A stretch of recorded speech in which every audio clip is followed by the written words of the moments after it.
You're listening to the Backroom Beer League podcast with your hosts, Jacob, Nigel, and Greg. Bringing you your fantasy sports content recorded from the back room. To stay up to date, follow us at BRBL Podcast on Instagram, Facebook, and Twitter, and rate the podcast to show us your support. Now, here's Jacob, Nigel, and Greg to talk fantasy sports.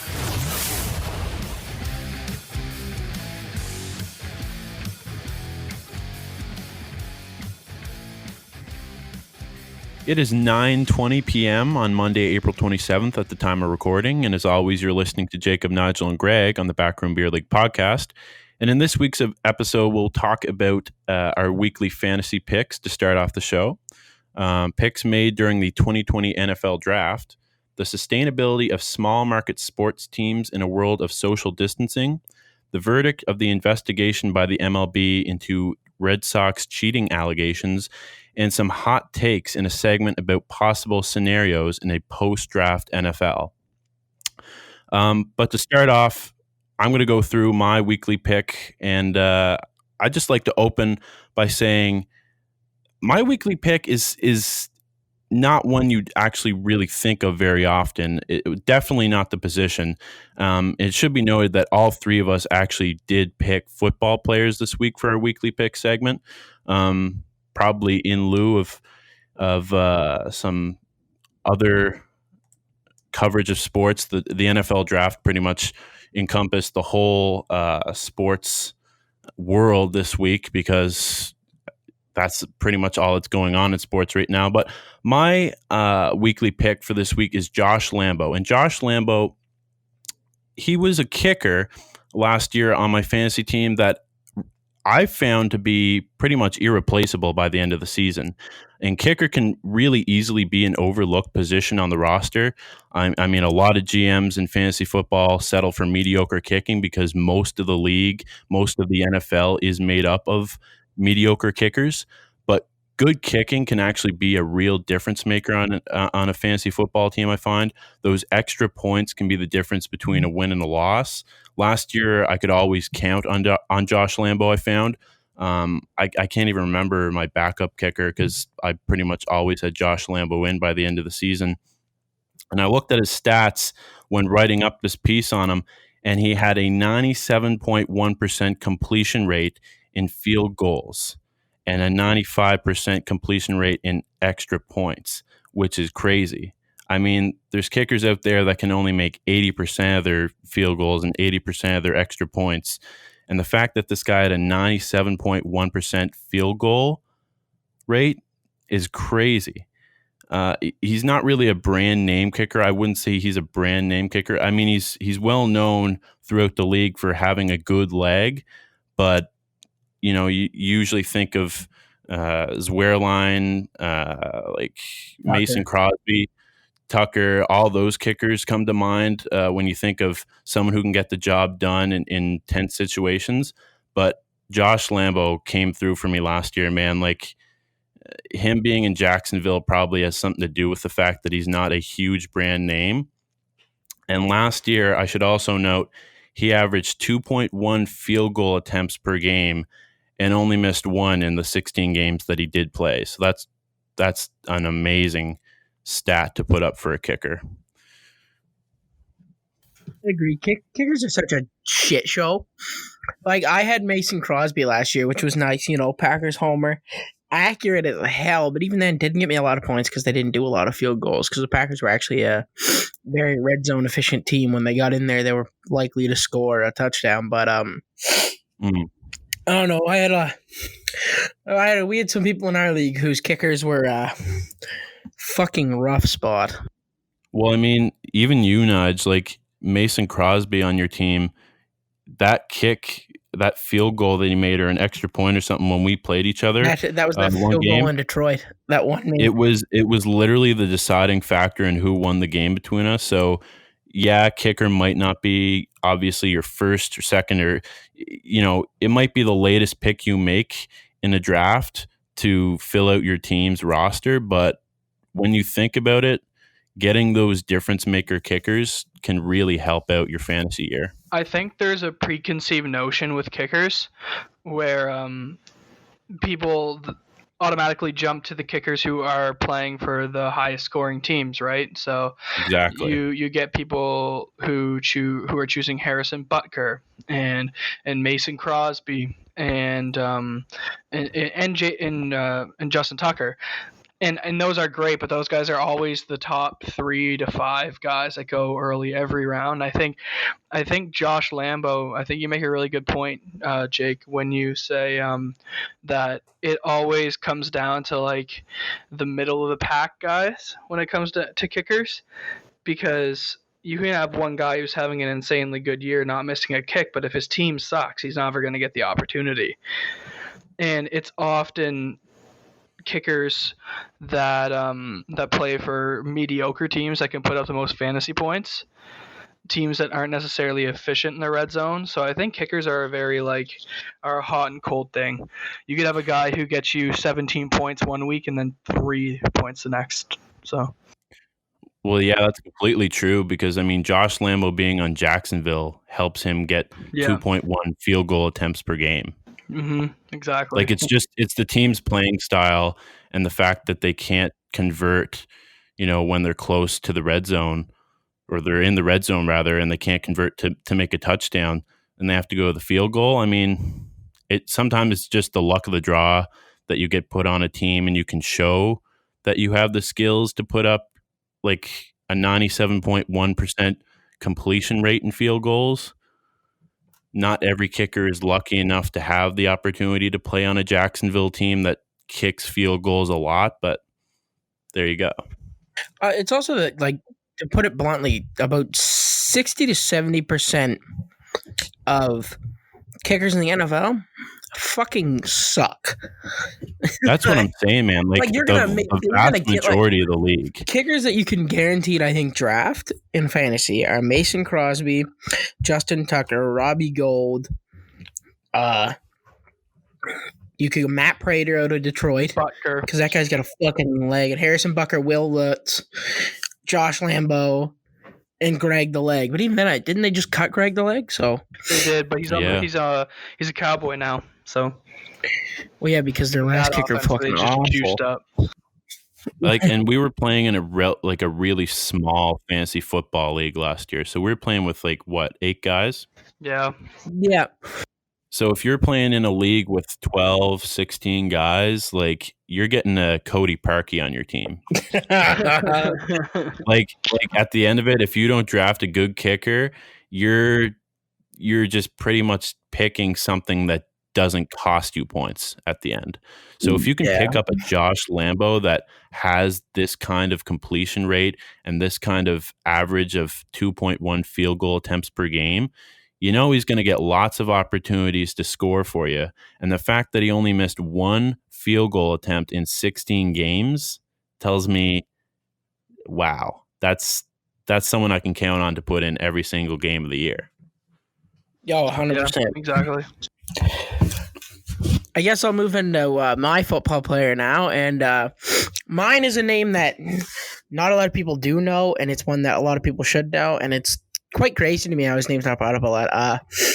Mine is a guy going in his 3rd year, wide receiver out of Carolina, DJ Moore. DJ Moore is really, I guess he's been the number 1 there since he was drafted, but he's played for a team that hasn't made the playoffs in 2 years, so his name hasn't been a lot. But some stats to look at in 2019 with Kyle Allen throwing the ball, and Kyle Allen was dog shit, to put it bluntly. DJ Moore improved on his with his 2nd year, having 87 receptions for 1,175 yards, 4 touchdowns, and 40 rushing yards to boot.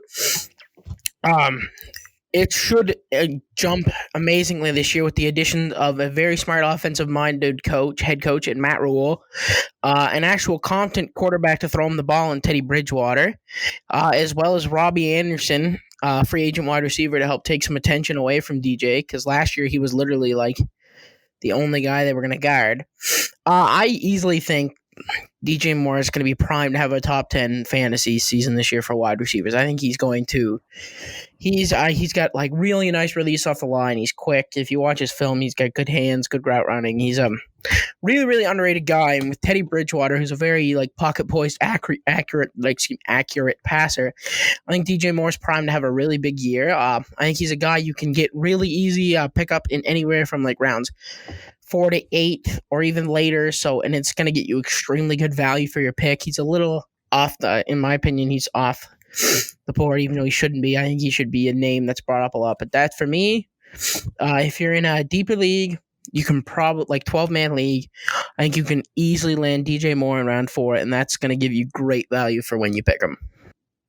Yeah, I think DJ Moore, he's not a guy obviously that people walk around with, his name on the back of their jersey, but I think this year he's definitely going to have a really good opportunity to showcase his stuff with Teddy Bridgewater. I really think he could be a favorite of Teddy Bridgewater to throw to, and like you're saying, getting great value for the pick in rounds 4 to 8 in a deeper league. I mean, you're going to get that with DJ. Yeah, I think something important to bring up with DJ Moore is the fact that he is now going to be teamed up with Anderson, right? With Robbie Anderson. And I think the two separate styles of the players are like they complement each other very well. And you get this deep threat guy in Robbie Anderson who's willing to run these streaks. And then you get a guy like DJ Moore who's comfortable coming out of the slot, or like Nigel, you said, he's quick off the line, right? Gets open, is a consistent route runner. So I do think that the addition of Robbie Anderson would definitely helps his stats, his season, and I think that he has Pro Bowl potential. Oh, for sure. Wide receiver is such an interesting position because in a PPR leagues, a number one wide receiver like DJ, who your 1,000-yard guys are going to get you your value, and if you can find those 1,000-yard guys late, like for me, it was a rookie out of last year. AJ Brown was a 1,000-yard receiver that I found late for huge value. And if you can find those guys later rounds, so you can spend your higher round picks on your like big name running backs and possibly your big name quarterback and that kind of stuff, that's a really good way to win. Right. Yeah, and I picked up someone like John Brown like late in the year off the waiver wire too. Like one of these wide receivers that just kind of go a little bit unknown to some fantasy football players. Like it's these value guys that really surprise you and pleasantly surprise you when you put them in your roster thinking, they might have a good week this week, but something happens, an injury takes out one of the bigger guys on the team. Like it all comes down to these second string receivers sometimes, or these lesser known receivers to step up, and sometimes they really do. And I really think that DJ could really do that this year. Well, I think those are the guys that win you championships. Those X factor guys that you pick up either late in the season or late in the draft, that if their schedule permits them to have an easy opponent, I mean, they could make the difference in you winning a week or losing a week, right? So they are the difference. Exactly. 100%. Yeah. So I think that's a good time to move into my pick for the week. And my pick is kind of an off the board. This isn't a guy who's going to give you 1,000 yards in a season. He's not a guy that you are going to pick anywhere near the top of your draft. But I do think that now being in the Green Bay system, that Devin Funchess is set to have a big year. A big year for a fact that he is a number 2 receiver, but he has proven that he can make plays in the NFL in the past. And now being connected with Aaron Rodgers in this current offense that he's in, I think that he can have a really, really, really solid year. And if you can pick him up deep in your draft or even possibly on the waiver wire, I think like I made the point we were talking about that literally a couple seconds ago with like DJ Moore being the guys who make a difference, the guys that are off the board. Well, sometimes guys like Devin Funchess can come in and make an incredibly big impact, knowing that Devontae Adams is going to get the majority of the throws, right? He's going to get the majority of targets, but I think it's really interesting, especially since the Packers decided not to take any of the 30 plus receivers chosen in the draft. Therefore, Funchess, it's kind of solidified that they're going to have some sort of weight rested on his shoulders with how this offense can be balanced with Devontae Adams being there. And he's proven to be productive when he has a competent QB. Right, so when he was with Carolina, the years that Cam Newton was productive in probably like 2015 to the 2017 season type of deal, this guy had 800-yard seasons where he caught 8 touchdowns and proved that he could be an NFL level player. But Cam Newton started to fall off, therefore he did. And they dealt him to Indy. He got hurt, never got a chance to really go with Andrew Luck. And now he's signed with the Packers, and I think that can be a really interesting combination. And there is the chance that Funchess goes there and doesn't have an immediate impact or an impact at all, but the chance that he has to make a difference in that offense in the NFC North, I think it's worthwhile to take a look at him late in your draft. I really think that, Greg, this is actually a really good player to bring up because of the injury last year and him being dealt to the Packers. I think there's a really kind of unknown factor for a lot of Packers fans. I'm sure Nige knows everything there is to know about Devin Funchess, and because he has such an expansive knowledge of football itself, and so do you. But a lot of Packers fans out there might not know a whole lot about Funchess, but I read up on him when I seen you put him in your notes for today's show. And, I read up a little bit about the name Devin Funchess, and I found out that he played pretty much everywhere for Michigan. Like he was playing tight end, receiver, like he was playing everywhere on the field. And the fact that he's only 25 years old and he's he's been durable for his whole college football career, and despite having this unfortunate collarbone injury, it was kind of unavoidable injury.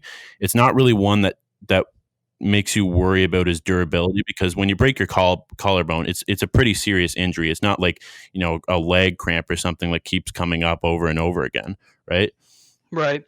I think it's so interesting that this guy is dealt to Green Bay, and I think that he makes an impact. And I think he's not only has the chance to make an impact, but I feel like he desperately needs to make an impact now that the Packers didn't take a swing on a wide receiver in the draft, right? And I hope it goes well for him. He is only 25 years old. He's technically in his prime, so we'll see.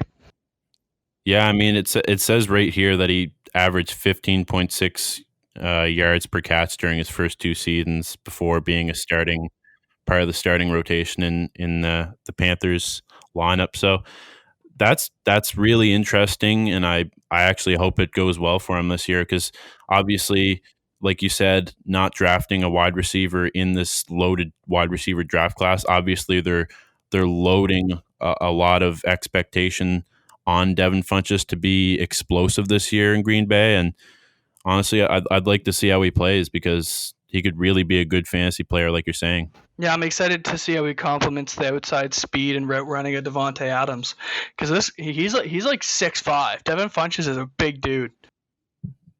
Yeah, for sure. Quick though, and can catch the ball. Very little drops. I remember he only had 2 catches when Carolina played Denver in the Super Bowl, but yeah, he had 2 throws, caught both for 40, and he had 40 yards reception. So he can be a player if given the chance, and I mean that's really all guys need nowadays, right? Exactly.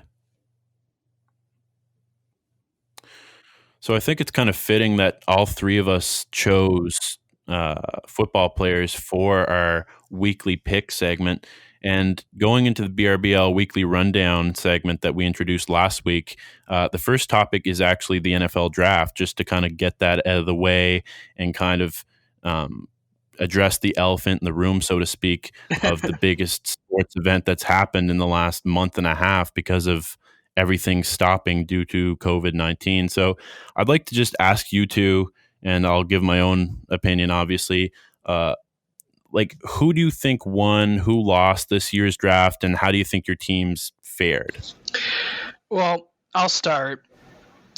I had my mindset that Henry Ruggs was going to be a Denver Bronco. It solely because I could never imagine a world where both Jerry Jeudy and CeeDee Lamb would still be on the board when the Broncos pick came up.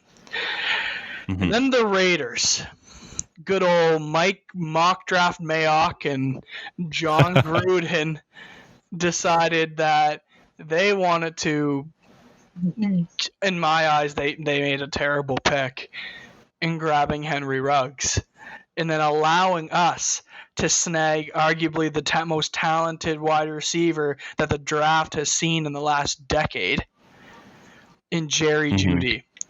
Drew Lock and loaded. Are you kidding me? The offense that they went and put around this kid in this draft proves that Elway is all in on Drew Lock. I completely agree, and I'm actually pretty excited for it because, like, if you had said 2 years ago, the Denver Broncos are going to shape up to be a youth movement team and a team that's surrounded by such young weapons and such a young core, like, they had a pretty old team before Drew Lock came to be something that was widely known. That might seem biased because I am a Broncos fan, but I genuinely think that we were big winners of the draft. And, we didn't address the offensive line as early as I would have liked us to. But it was addressed. I think Lloyd Cushenberry was a steal in the third round. Garrett Bowles is still going to get called for holding 3 times a game, and I'm going to curse and swear and flail my arms about being pissed off at this guy. But, I think Cushenberry at the center really solidifies that position. If I were to pick a loser from the draft, I'm gonna let Nige have his little heyday on the Packers. I don't want to ruin that for him. I want him to have the rundown of the Packers. I'm not going to take that away from him. But if I had to pick a loser, I genuinely think it was the Oakland Raiders.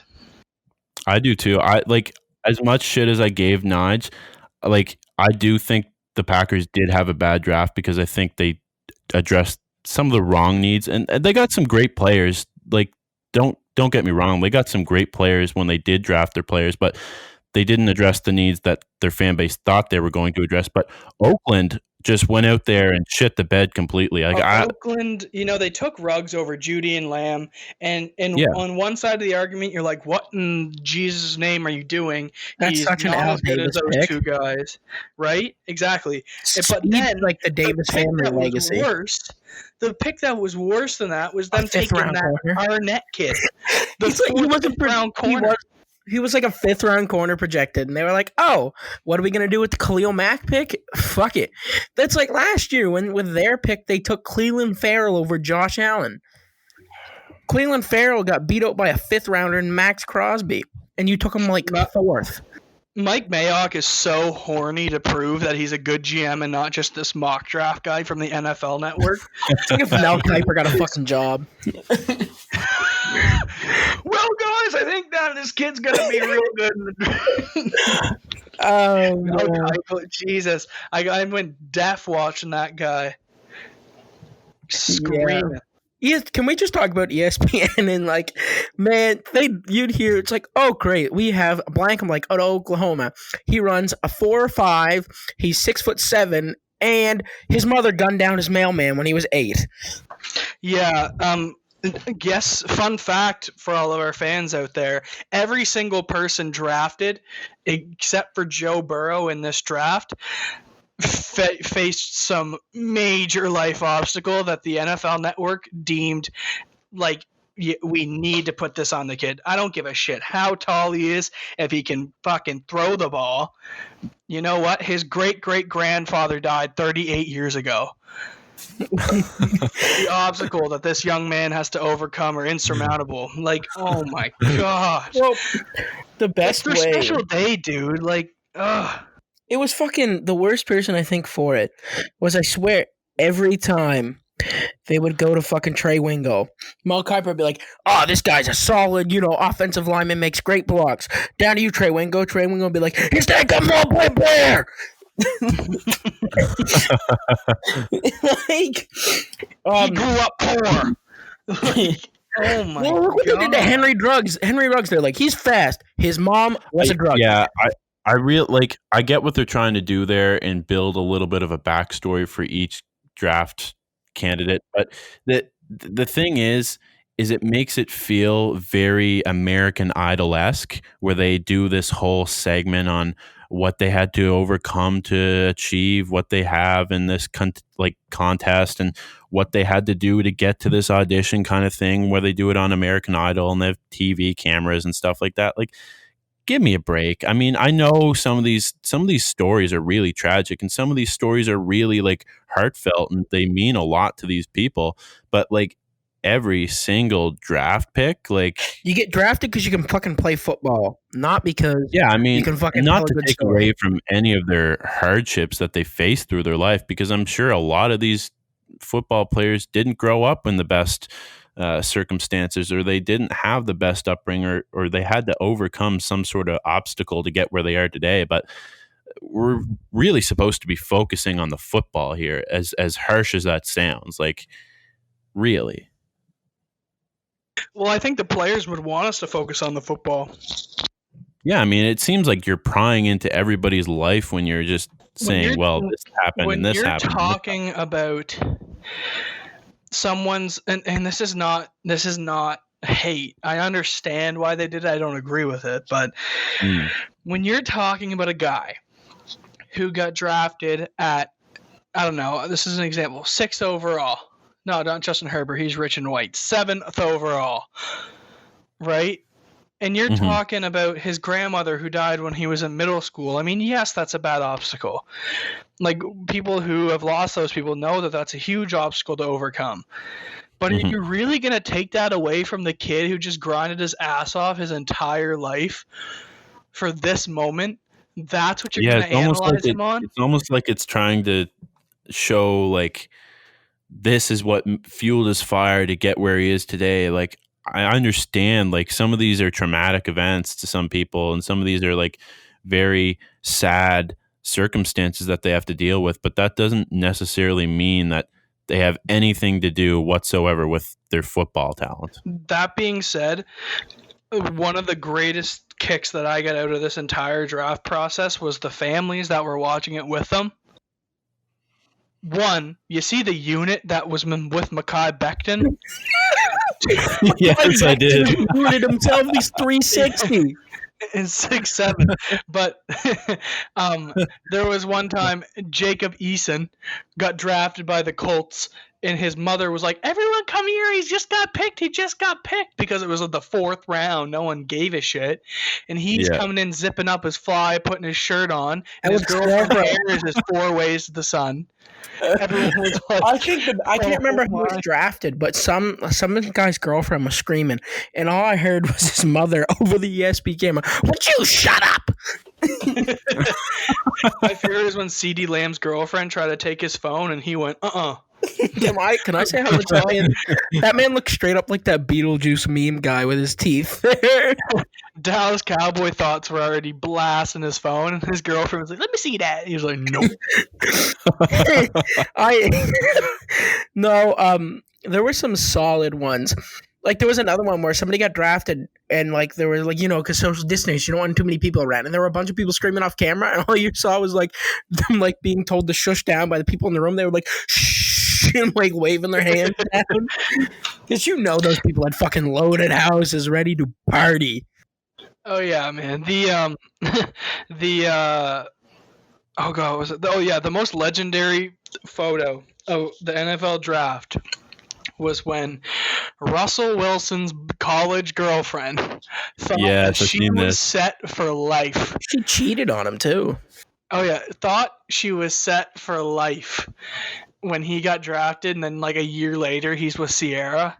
She still got like $4 million though. Yeah, she got like $5 million of a divorce settlement. Yeah, man, that's pretty baller. It is, but she looks like a pelican, so. Oh, she does. Yes. Yep. I had some audio technical difficulties where I couldn't hear you guys for a while, so I don't know what teams you've been over. No, we just said. I just said that the Broncos were winners and the Raiders were losers, and I saved. I saved old Patman for you. Okay, good, because all of a sudden my audio cut out, and I was like, "Uh-oh." So Jake cut this part. Had to eject. But I also went on a rant about how I think Devin Funchess is going to be pretty. Well, I was there for that. And then the tail end I fucked off. But no, getting Jerry Jeudy at 15 was ignorant. Oh, Best receiver in this draft. Granted, I'm not big on draft grades because, guys, like normally you can't give a draft grade because most of these guys don't see the field much in their rookie year. But I don't know how I feel about the Packers. Yeah, we can just say that. My Twitter, well, I know how you felt immediately after the pick. A lot of those tweets got deleted. Taking a screenshot of one where I think I used the F-bomb 11 times. Okay, so here's how it went. I see the Green Bay Packers have traded up to 26, and that's over both the Seattle Seahawks and the Baltimore Ravens, two teams desperately in need of a pass cover linebacker. And who's there at 26 for the taking? Patrick motherfucking Queen. I'm like, here we go. We're getting Patrick Queen. And all of a sudden they start showing Jordan Love's family. And Jordan motherfucking Love has a phone in his hand. And my heart was going, this is going to hurt you, Nigel. Don't get your hopes up for Patrick Queen. And then Roger Goodell comes out standing up and he goes, let's go, Packers fan. And they're all behind him like, woo, let's go. By the way, fucking Roger Goodell was hammered by the tail end of Saturday night and Friday night. Yes, he was. And it was gold. He was reading cards upside down, slouched over in a chair. But all of a sudden he goes, with the 26th pick in the NFL draft, the Green Bay Packers select quarterback. And I went, fucking kill me, from Utah State, Jordan Love. And the appropriate reaction was a video I sent to Jacob and Greg of me yelling, fuck no, fuck. And let's put this out of the way. Do I think Jordan Love's a bad player? No. In fact, if you listen 2 episodes ago when I talked about Jordan Love, I speak very highly of him. I think if he develops, he's going to be a great NFL quarterback. Did I want him to be a Green Bay Packer at the time? Not a fucking chance in my life. It's funny because like earlier in the night, Nudge, you were saying, if we draft a quarterback, I'm going to kill myself. And then what happened? I had a tweet that said, if the Packers take a quarterback in the first 2 rounds, I will find the nearest hardest object and beat my head in. And not 20 minutes after, some guy found the tweet and said, Pixar, it didn't happen. Some things I tweeted. One of the things, I'll sum up a sentence of this tweet. And the first sentence of the tweet, I said, fuck you, Goody, or which is short for Brian Gutekunst, you stupid motherfucking fuck. And that's all you need to hear from that tweet that got deleted. And, I'm not happy about the Jordan Love pick. Logically, the Packers draft is smart logically. If you look at it if you take away the emotions and all that, because this is still a good football team that was in the NFC Championship game, and that hasn't changed.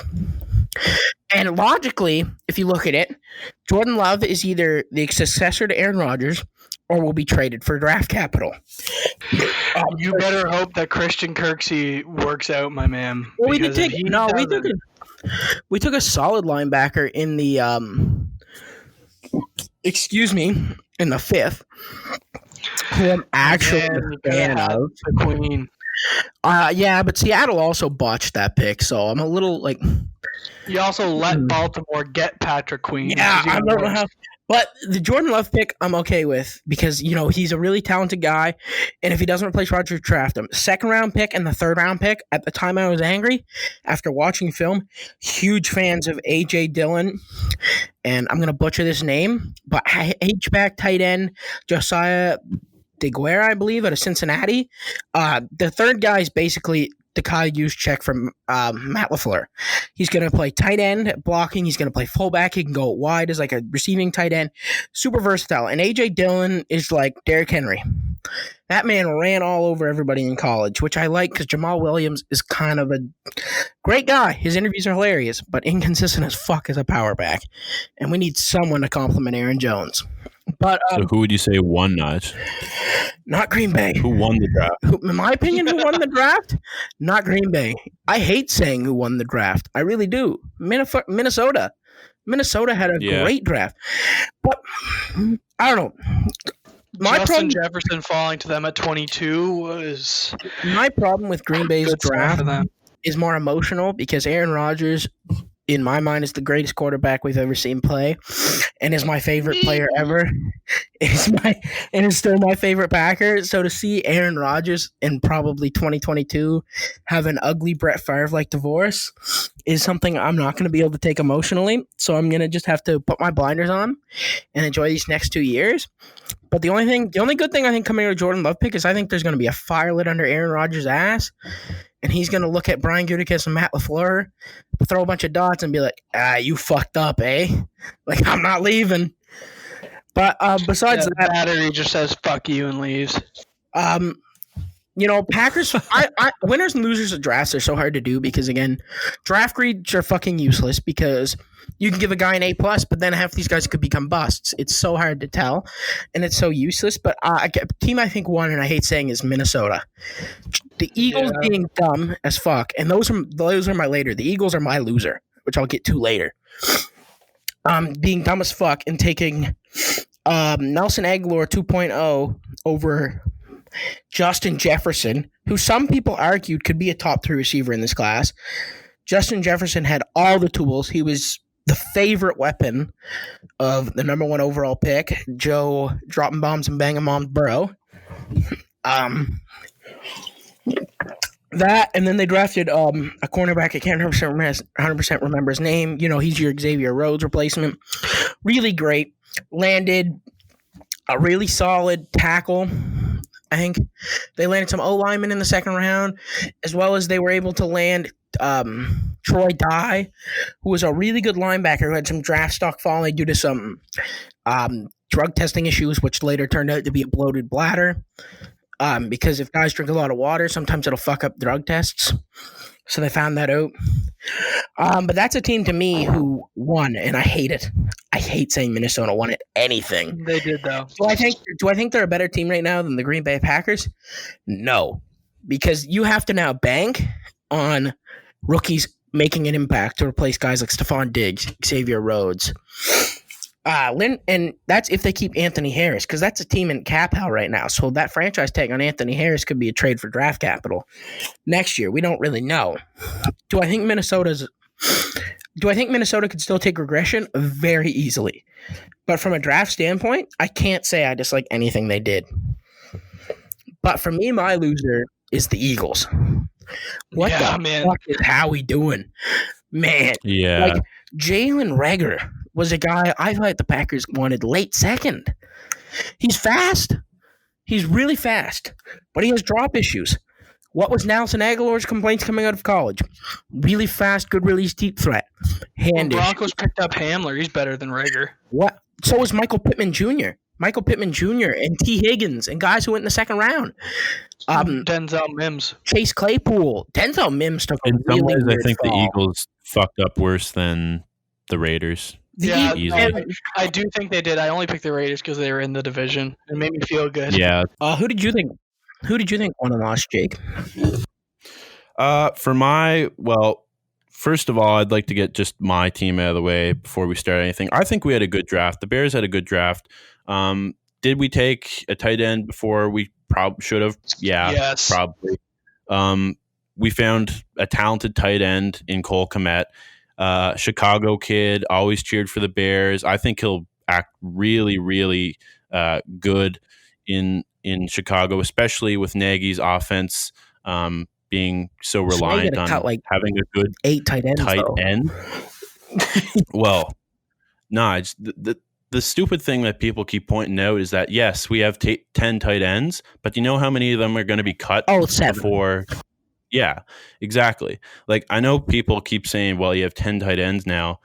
Well, guess what? Seven of them are getting the boot. We waived one of them today. I forget which one we My waived. only thing with Kmet is, like, what's the point of giving Jimmy Graham almost $10 million a year if you're going to draft a guy who should instantly start?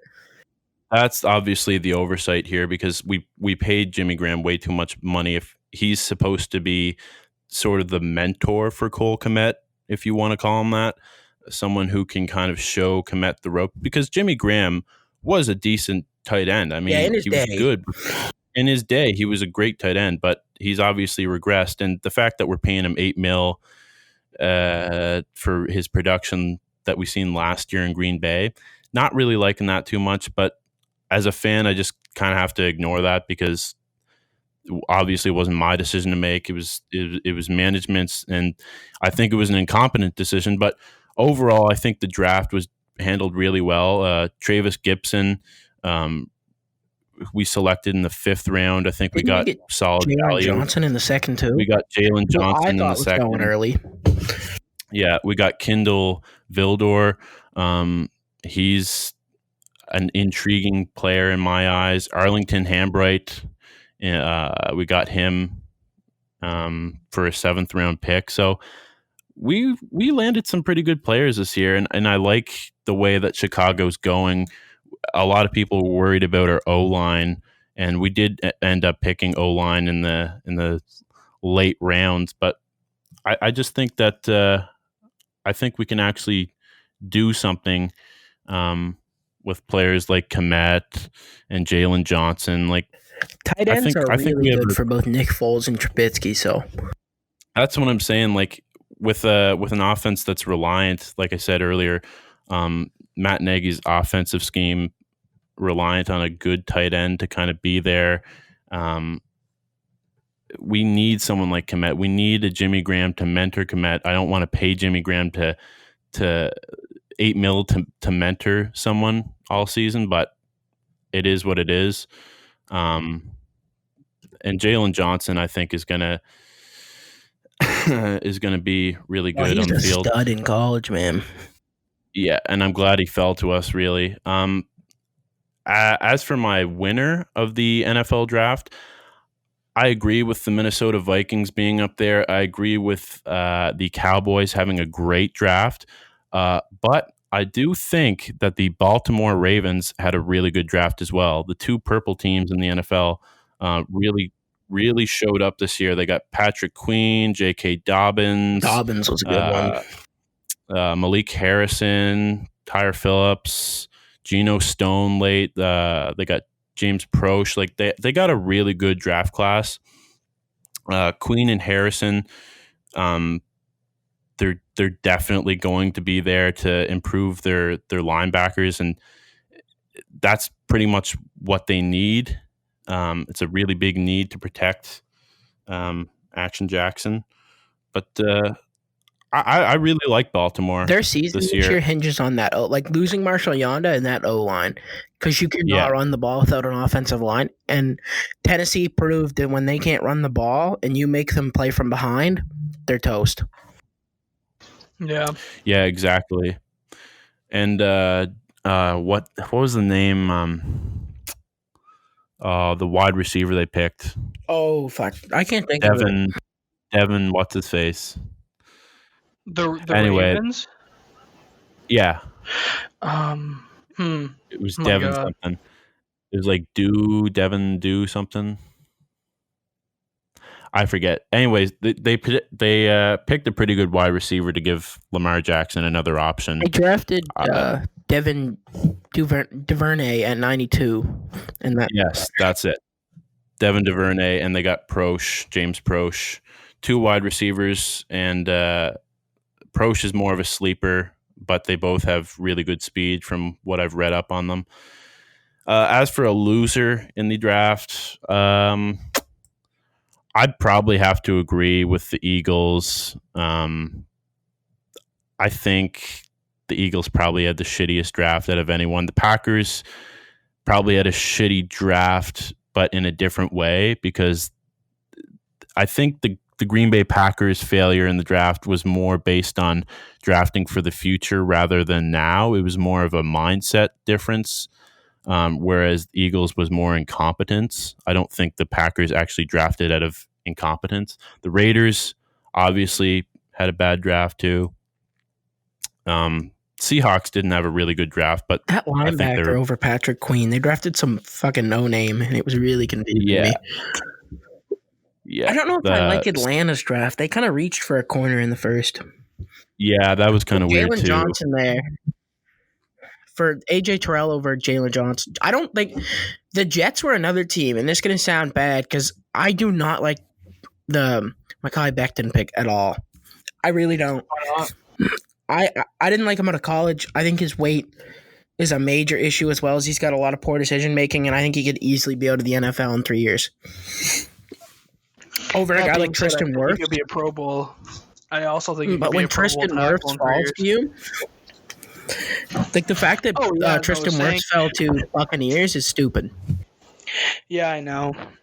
You know, like you say that about Becton and Wirfs and that whole ordeal, but like I feel like in everyone's mock draft, it was kind of expected that Becton was going to go to the Jets, and the Jets had their eyes set on Becton because they assumed that Wirfs and Wills would be gone, and even Thomas. So yeah, so they'd already talked to Becton, they'd already formed somewhat of a relationship. Might not have necessarily been open to the idea of drafting a kid that you haven't even had a single conversation with, even though that he probably is the most talented tackle in the draft.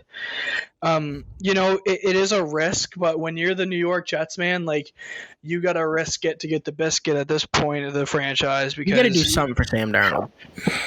You got to, like, you know, at least they picked a tackle and didn't reach and pick off the board defensive back like they like to do. One note, you know, me and Groff talking about mock drafts. Jacob was a little bitch and wouldn't compete with us, but me and Groff both did mock drafts for a case of beer, and we both shot 25%, which I'm saying is pretty good because Matt Miller of Bleacher Report, who's all about fucking drafts, also only shot 25%. Yeah, no, granted, my 25% hurt because I went 7 for 11 at the first, and then I didn't get a pick rate till the Titans at 29. See, I might have been more invested if I didn't have to wait until the next day before the Bears picked. I loved this draft because I thought some of the decisions made were interesting, and I loved watching Nigel freak out about the Green Bay Packers. That was a bad night. Choosing a quarterback, but I just wasn't as invested this year in the first round, obviously, because we picked Khalil Mack with our first round pick. Like, I kind of predicted the Packers fucking up. If you go into Packers Twitter that night, if you think I was bad, there are people who wanted Brian Gutekunst and Matt LaFleur either fired or dead. Like, there were people tweeting for Jordan Love's head. It doesn't surprise me, but it was lining up perfectly for them to in the fuck back up of my Nigel. You have to admit, because you were saying all day, "Oh, I can't wait until we draft this guy, this guy, this guy." You had like a short list, Jordan Love, and then they slowly kept going and going down that short list, and they got crossed off. And you're like, "As long as we don't take a quarterback, I'll be fine. I won't kill myself." I knew what they do.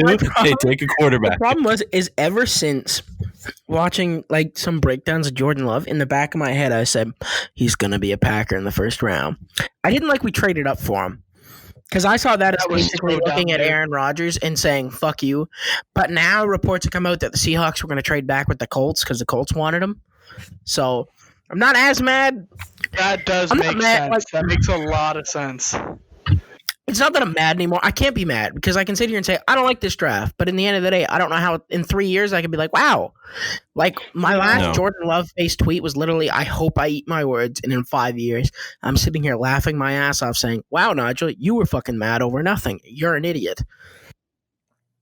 Yeah, I think in the essence of time, though, we should probably move on to a couple of our other topics just to get them out of the way so we have time to go down to our hot takes on the NFL and our debate topic. So our next rundown topic is the NBA is going to open practice facilities. Oh, boy.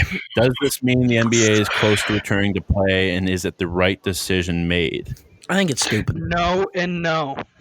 Like, why are the United States so, like, what the fuck is Florida doing? Like, why are the states so dumb? Well, I think they're trying to rush something out. Committing suicide. New York literally doesn't have a morgue. They're filling truck trailers with bodies, and they're like, "Oh, let's open beaches and let's bring back basketball." Fuck you! Stop it. I just think they're trying to rush something that isn't going to be there for another 2 months at least. I honestly watch the seasons. I'm a big sports guy and I want sports back, but right now it's fucking pointless. Maybe get baseball back, but hockey and basketball need to right now realize that they're not going to be able to do this right. Because you cannot finish a season and then expect them to go right back into another one. The thing I don't really understand is that, like, yeah, obviously this is a big adjustment, everybody being in quarantine, social distancing, shutting down businesses and stuff. And I understand that obviously it's a major revenue loss for the sports teams and the sports leagues and even, like, you know, businesses themselves. Okay. But like, can we not sacrifice these months right now so it's not bad in the future? Like, instead of preemptively, or I should say prematurely, trying to open practice facilities and stuff like right now, why don't you just wait until you get the all clear order and then start? Can every sports owner just be like Mark Cuban, and instead of thinking about money, think about the fucking people that work for you and the league? Yeah, itself? Mark Cuban's a pretty good owner. Mark Cuban also, I love Mark Cuban because Dallas has a big sellout record, and people say it's not real because he gives away tickets. I love that, man. He gives away tickets to like elementary schools and shit like that. Like, to me, that is like your ideal owner. So if you're an NBA owner, just be Mark fucking Cuban. Related to this topic too, our next topic on the rundown is, will sports teams survive the stoppage? So this is taking a look at small market teams that might be threatened by the future landscape of a social distancing kind of atmosphere that they have to compete with.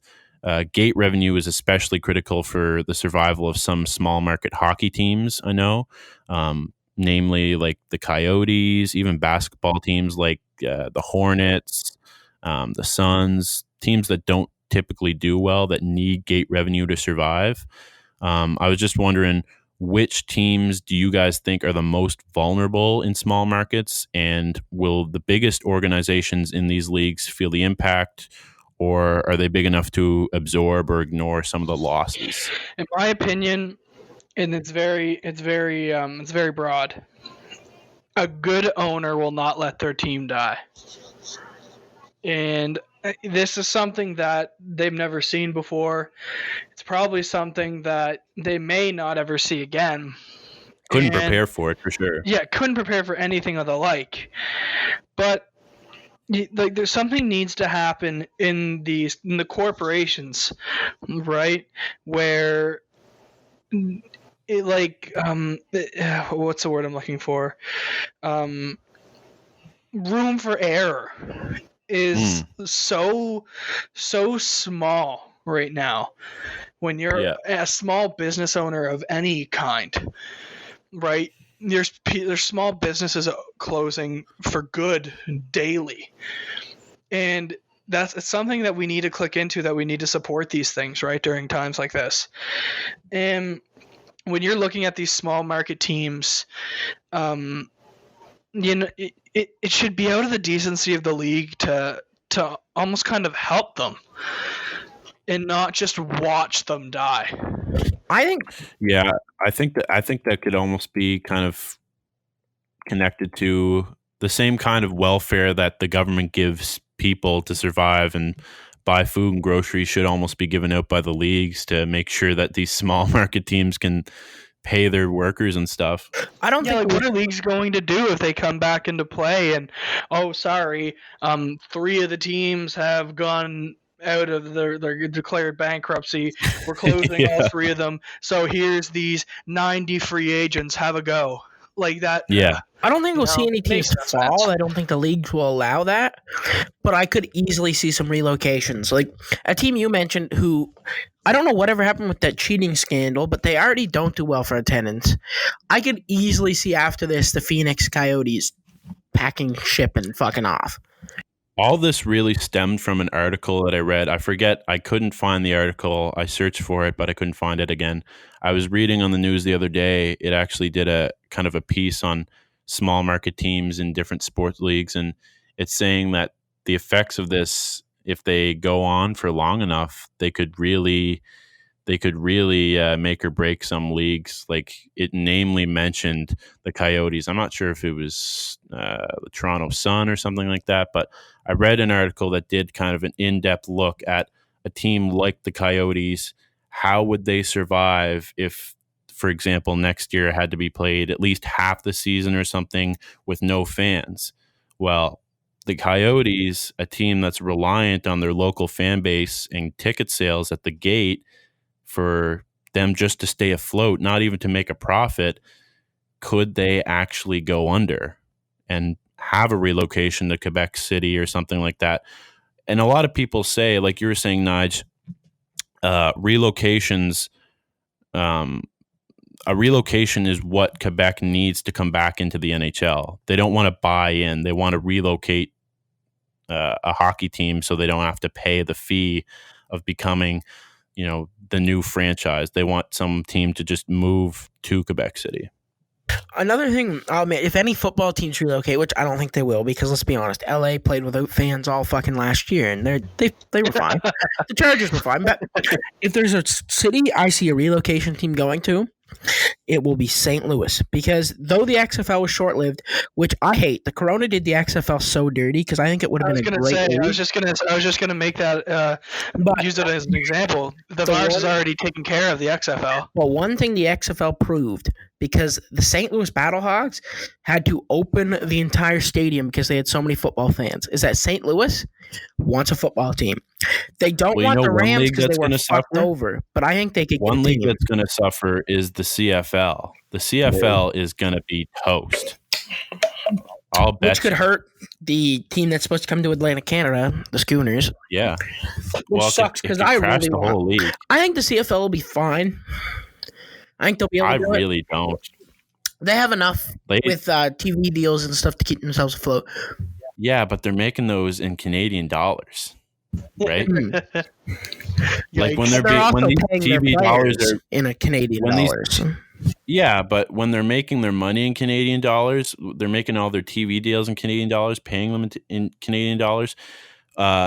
This whole thing, the CFL is dying as it is. I mean, it obviously gets reborn every 20 years or so by a new generation of CFL fans, but I think the CFL, if this goes on for any extended period of time where people can't attend CFL games, the viewership for the CFL is spotty as it is, even though the Grey Cup is a huge event across the nation.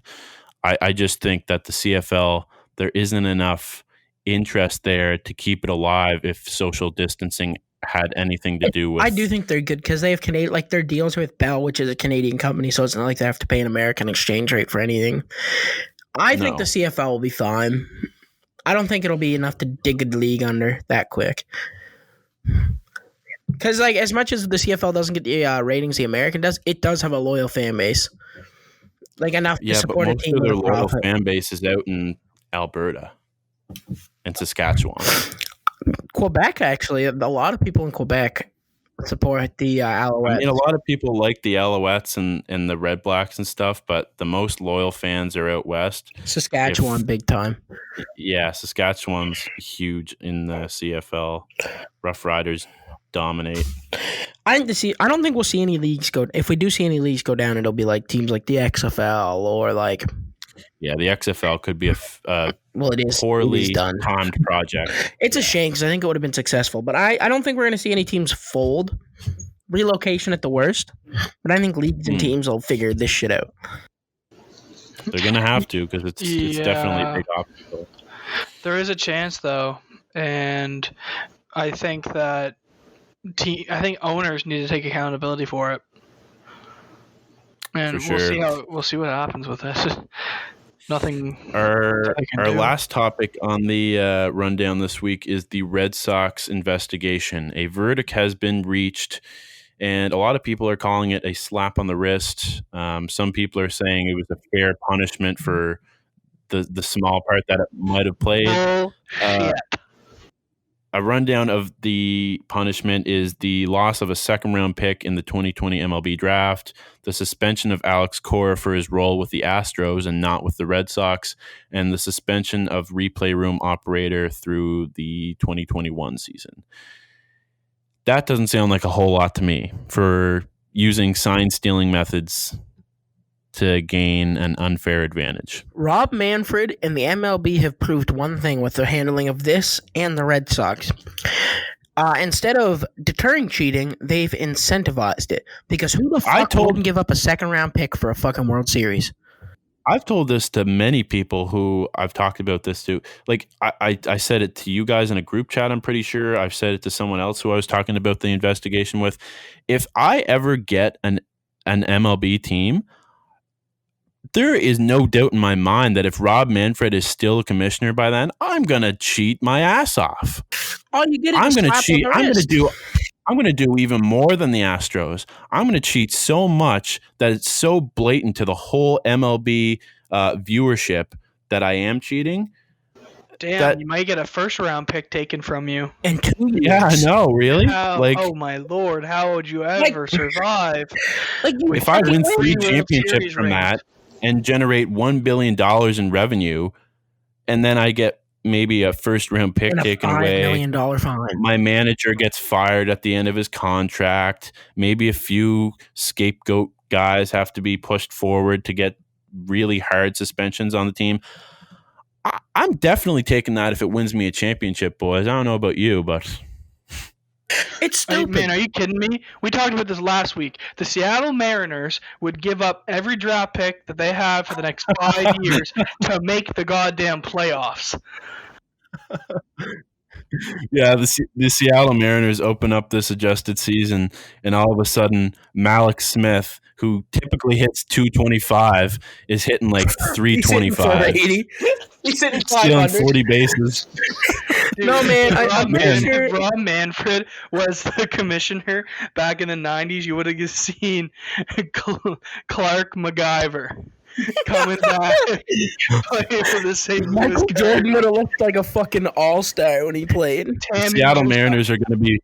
If the Seattle Mariners ever cheat, they're going to be beating teams 28-15 because they still won't be able to cheat when they pitch. Kerry Pons will win the home run title. Man, like... Do you guys want to do the NFL hot takes now? The hot takes are going to be short answers only, a couple of points on your thoughts, whether they should or should not be done. And then we're going to move on to our debate topic, I guess. All right, the first hot take. The first hot take, according to the CBS Sports article that I read today, the Colts should trade QB Jacoby Brissett to New England. Yes. Yes or no? Yes, he can easily get more than he's worth. Yes, exactly. If you get what he's worth, yes. If you're not getting something that you could create a player after Phillip Rivers, no. But there's also the hindsight that anybody who trades with Bill Belichick has been known to lose. Oh no, that is thing. True. That's like you're risking so much. Like Bill Belichick is gonna like notice that Jared Stidham has this thing wrong with his shoulder, where he's not gonna last more than 4 years throwing a football, and then he's gonna be like, yeah, sure, I'll give you Stidham and a first for Brissett. They're gonna pay off the guys given Belichick's dog had a better draft than the fucking Raiders. They're gonna pay off the guys doing the physical. Say, here you go. He's completely fine. Breaks his ankle in the first game. Yeah. So the next hot take is the Packers should trade for wide receiver Kenny Stills from Houston. No. Why not? Bill O'Brien's a dumbass, but if there's a wide receiver I want to trade for, it's Curtis Samuel. We need a slot receiver. Bill O'Brien being a dumbass is probably going to help you in this scenario. Well, he's not a true slot receiver, and that's what we're desperate for. I'm going to say, see how Funchess works out. Doesn't work out. Try to find someone like Kenny Stills to fill in. I agree with you with the slot receiver thing, Nigel. But Bill O'Brien is a goddamn idiot, and you could probably get Kenny Stills for a fourth. I'd rather trade for Randall Cobb back, honestly. Oh, no. That's pushing it. I'm kidding. Well, it looks like right now that Bill O'Brien pretty much built the team of Brandon Cooks, Randall Cobb, and Will Fuller. Like, it seems like Kenny Stills is the odd man out. Wide receiver core I've ever seen. Oh, I completely agree. Brandon Cooks has had 5 concussions in 6 seasons. Will Fuller can't walk 5 feet without having his ankle out his asshole. And I love Randall Cobb to death, but that man couldn't play a full 16-game season if his life depended on it. The next hot take is the Vikings should trade for defensive end Yannick Ngakoue from Jacksonville. Yes. I think that would be a good move for them, considering they just had probably the best draft out of anybody this year. I'm going to say adding defensive end, it like as good as Ngakoue is, I think is probably the right move. Though I think they should do it, I A, don't know if they have the cap space for it, and B, I think he goes to Philadelphia first. Because I think Howie Roseman. Well, probably wouldn't be mentioned on here. I think Howie Roseman's dumbass will pay more. Oh, he will. But he fits in both systems. You're also just hoping he doesn't go to the NFC North because the guy is a game changer. I do not like Everson Griffin, Linval Joseph, and Danielle Hunter were a problem. I really don't want to do Danielle Hunter, Michael Pierce, and Yannick Ngakoue. It would be an issue, man. The Vikings have a lot of draft capital to offer too, so yep. For next year. The next hot take is the Cowboys should extend QB Dak Prescott. No. I mean, obviously, speaking as someone who doesn't like the Cowboys, I say no from an outsider looking in, but I know a lot of people in the Cowboy circle, the Cowboy fan base would say yes because they love Dak Prescott. Any man who says $34 million can't support my family, that's a red flag. Yeah, man. He's asking for too much, but I think you do have to extend him because you're not going to have an offense with Zeke, CeeDee Lamb, Amari Cooper, Galladay, and an above-average offensive line for very long. So you need a quarterback that can strike now and strong. Unless you're coming in with a replacement that provides you the same or better talent of the position, you might not have the choice if you really want to win. I mean, he's shown himself to be a top-level QB when he has a team around him to support him. Like, it's just. He's not worth Russell Wilson and Aaron Rodgers' money. No, he's not. But they might not have the choice. That's true. I mean, the longer they hold out on him, I think the worse it's going to end up. Yeah. The next hot take is the Cardinals should sign QB Cam Newton. I think this is a really hot take. Absolutely fucking not.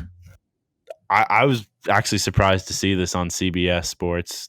I think that's the most idiotic thing I've ever heard. What's he gonna do? Yeah. Dab like Kyler Murray throws a bomb to DeAndre Hopkins and Cam Newton. Kyler, this is how you dab.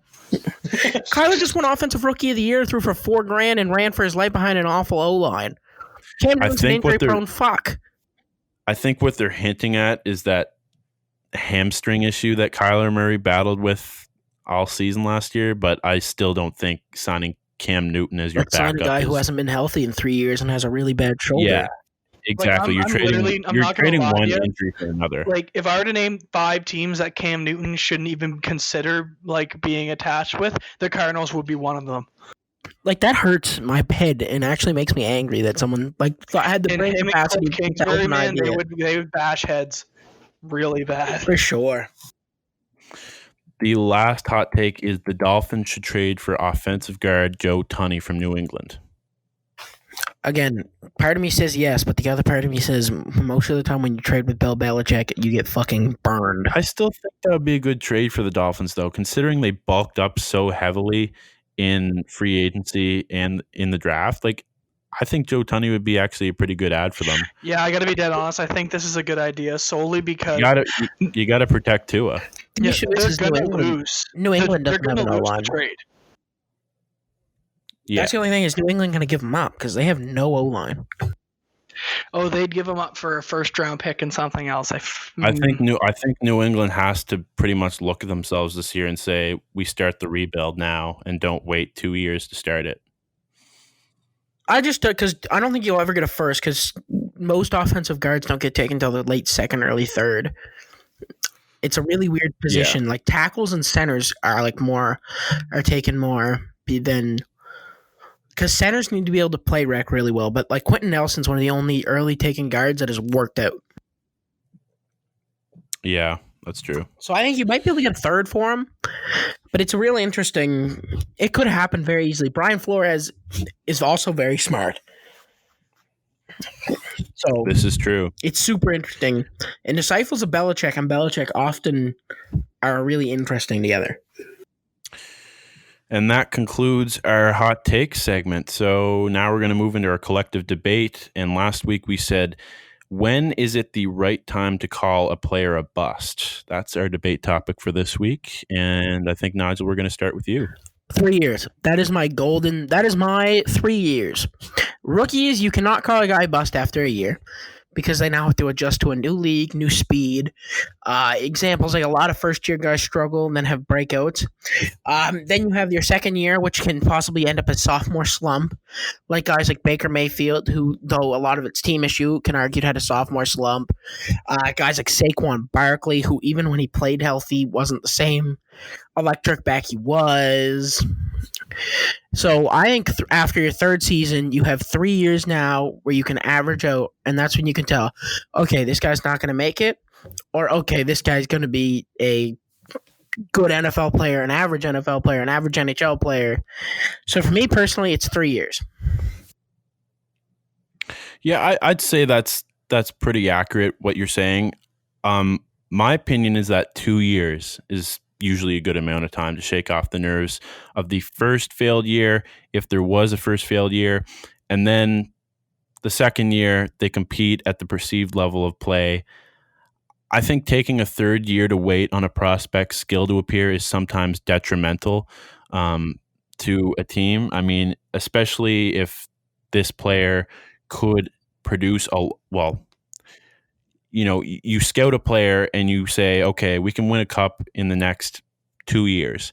He gets drafted. He comes on the team. First year doesn't work out. The window is closing rapidly. You need him to produce. Second year rolls around. You can't really wait for that third year sometimes. And sometimes, if you wait too long, you can't trade him for what at least half of his value is. So I think 2 years is probably the right time to wait on a prospect, because I think once you hit the third year, it's probably set in stone sometimes. I mean, obviously there's different scenarios where, maybe third year they break out. But when you look at someone like Mitch Trubisky, how's he going to fare in his third year this year? No, next year is his fourth. Because they didn't pick up his fifth year option. Because remember, he only played slightly under Fox. Yes, you're right. Played decent under Nagy tier 2. That even further proves my point then. This was his third year. Well, year 2 for him, he would have been fucking looking like an all-star. Yeah. Now he's looking like a bust. Yeah. For my opinion, to open, I kind of wanted to make a point that every sport is different. And that's true. when you so let's use the NHL. They There's have not such a a whole long lot of development curve. there's not a whole lot of system play in the NHL to the extent that there is in other sports. A lot of the NHL busts and their succession rate has to do with their size. Or There's their, also the NHL is such an interesting development because you look at goalies. Most goalies don't start until their later 20s. Yeah, and you look at guys like Jack Hughes, that dude has to beef up a little bit. Not a bust. And I'm not saying he won't. He's not a bust, but I'm just saying it's different with all leagues, right? So Yeah. Football, you get a quarterback, and he needs to learn the system before he can be productive. You take a guy like Basketball, Josh Rosen. you need a guy who Different for needs to be. sports, and it's different for the positions in said sport too. Yeah. Basketball, nowadays, if you're anything but a rebounding defensive key player, you got to knock down the three. And if you can't, you're not going to develop at the rate that makes you successful. But if I'm going to call someone a bust, it'll be if they can't prove themselves on their rookie contract. If at any point in the rookie deal they don't show me anything that could be that could lead to a prosperous career, I think it's safe to call them a bust. Now, you brought up something super interesting with Mitchell Trubisky in his second year. Some people would be thinking that he's a Pro Bowler, right? And it kind of he had a shit year last year, and if Mitchell Trubisky comes out next year, beats Nick Foles for the job, takes over halfway through the year, whatever the case may be, and he comes out and he puts on stellar performances, you're not going to call him a bust, right? But Deshaun Watson has already proved himself. And even I think even if Mitch Trubisky came out and did that next year, I still he'd be obviously redeemed, but I think he'd be a disappointment based on where he was drafted. There's so many things that play into the factors of how prospects actually stack up once they make the big leagues that it's hard to have one set standard of when it is the right time to call a player a bust. Like if you look at pitchers in the MLB, it probably takes a pitcher 8 years to fully develop into the pitcher in his prime, because a pitcher comes in, he's probably 20 years old, 21 years old. Some of them get signed to the international signings and they come in at 18 years old, even younger. And pitchers these days, Garrett Cole is 30, right? So you're waiting 10 years until a pitcher hits his prime and he starts throwing heat and his muscles are built up enough so he can throw a 96 mile per hour fastball. It really depends on the sport and the position, like you're saying, Greg. So I think that's a really good point to make. And I think it's definitely a really good point to make that the sport is definitely different. I mentioned it earlier with goalies in the NHL, but you look at our young goalie studs that we talked about this year a lot, were Elvis Merzlikins, Mackenzie Blackwood, and Ilya Samsonov and those guys.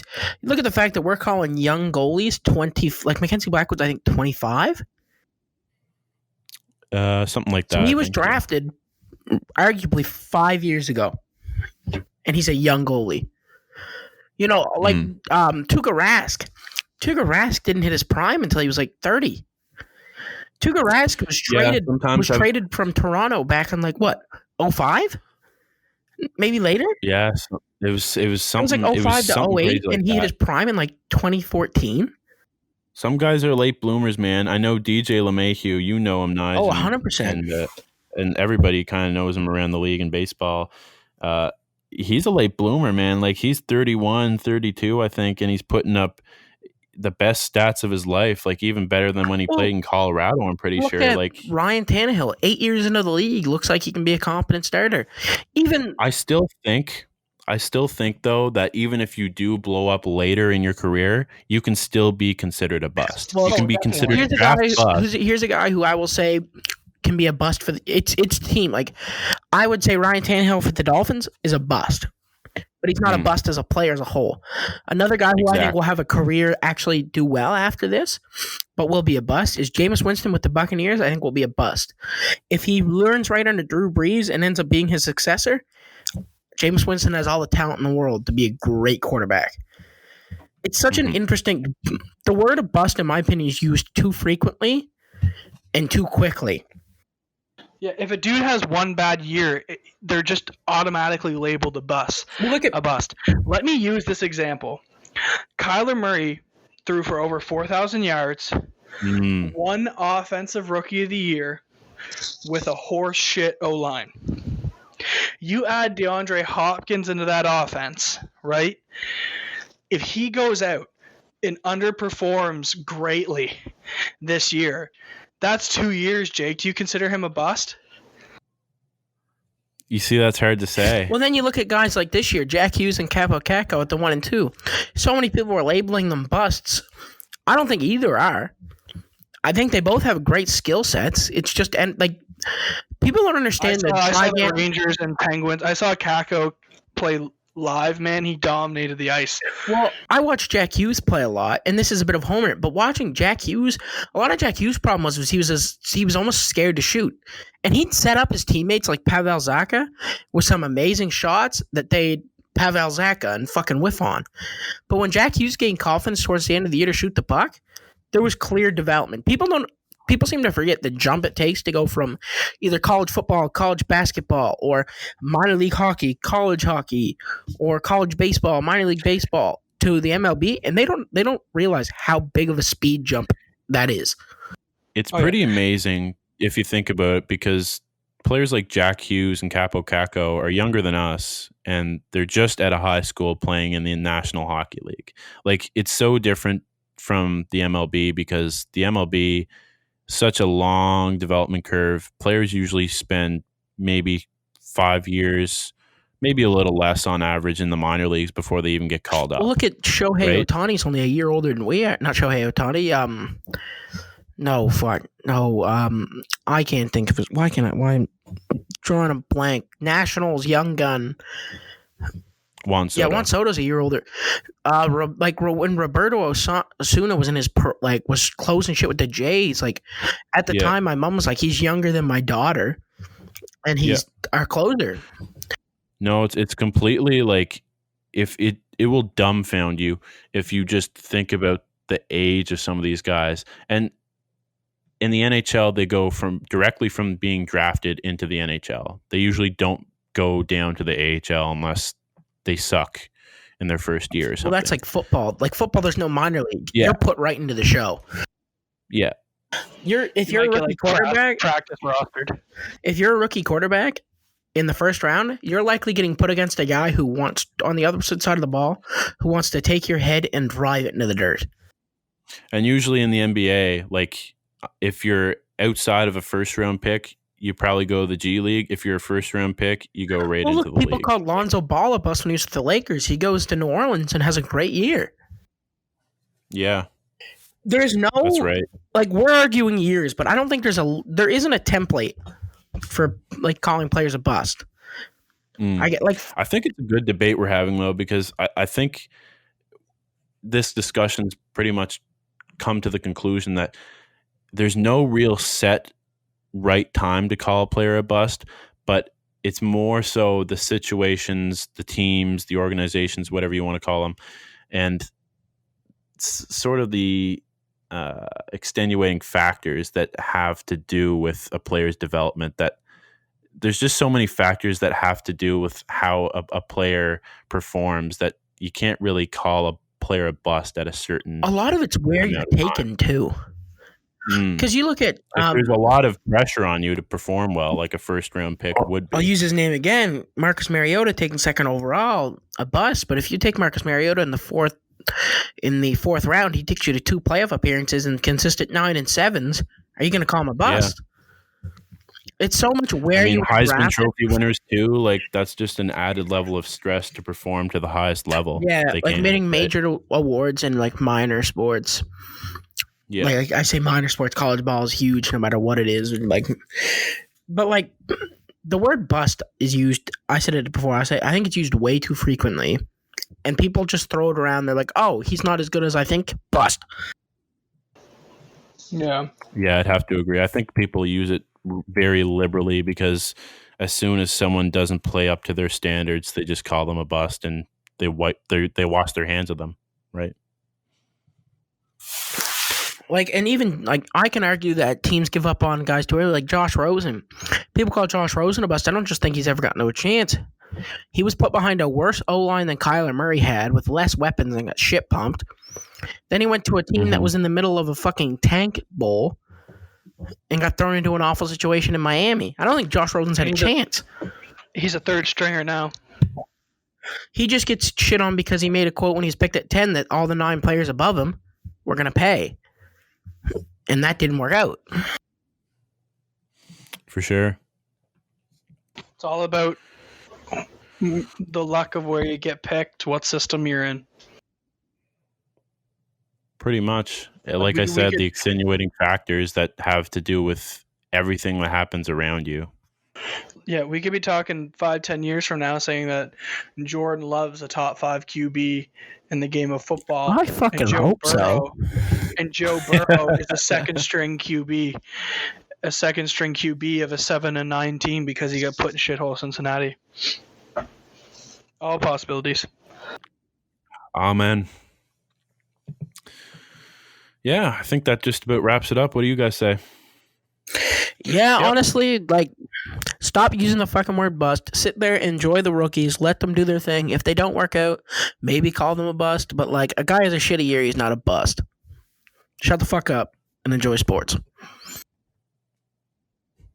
There we go. Good take, Nige. All right, you want me to wrap it up? Yeah. Yeah, sure. So that pretty much wraps things up. Next week, our debate topic will be, do live replays help or hurt the game of football, basketball, NHL, whatever the league may be? Do live replays hurt or help decisions made by the officials in those games? Follow our social media at BRBL Podcast on Facebook, Instagram, and Twitter, and subscribe to the Backroom Beer League on the YouTube channel. Thanks for listening, everyone. Thank you. Thank you.